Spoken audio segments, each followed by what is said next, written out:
everyone. I want to say happy Father's Day, first of all, to all the dads who may be watching this morning. We honor you today, and of course, want to say thank you for the many ways that you love and serve your families. This morning, I want to let you just behind the curtain of my personal life, just very briefly.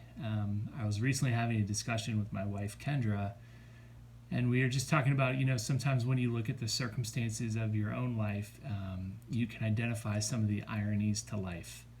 Just some of those things that just don't always seem to make sense or line up, things that just kind of leave us scratching our heads. And here's one such irony for us as a family. Our sweet little daughter, Hadley, lives daily with the challenges of autism.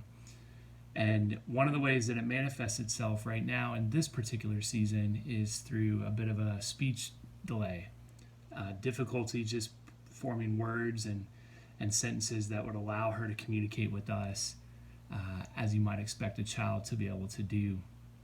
Now, the other side of this picture is that my wife, Kendra, also does a little bit of teaching English to kids in China who are, of course, learning English not as a primary language, but as a secondary language and as a way to kind of continue their education.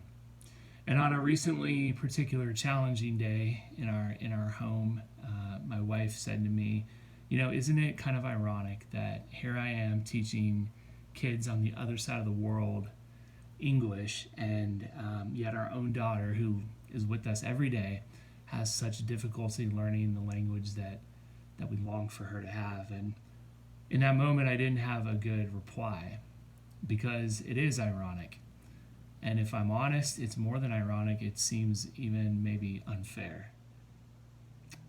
So here's the question. What do you do with those hard things in life that seem ironic or more likely seem unfair?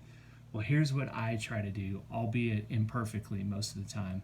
I try to hang on to the promise of God that we find in Colossians chapter 1, verses 19 and 20. Here's what it says. It says, "In Christ, all the fullness of God was pleased to dwell, and through Christ to reconcile to himself all things, whether on earth or in heaven, making peace by the blood of his cross." What does this mean? Well, it means that there is coming a point in the future, in eternity, when all of the outliers of life now, all of the hardships of life now, all of those things that just don't make sense and don't seem to line up and quite often bring a lot of heartache into our lives, all of those things will be made right, will be restored, and will be reconciled by Christ forever. And so I wonder today, what irony grips your heart? What seems unfair?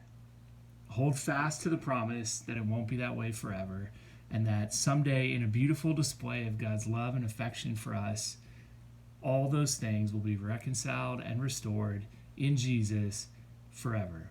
Hold fast to that promise today. Find hope in that promise today.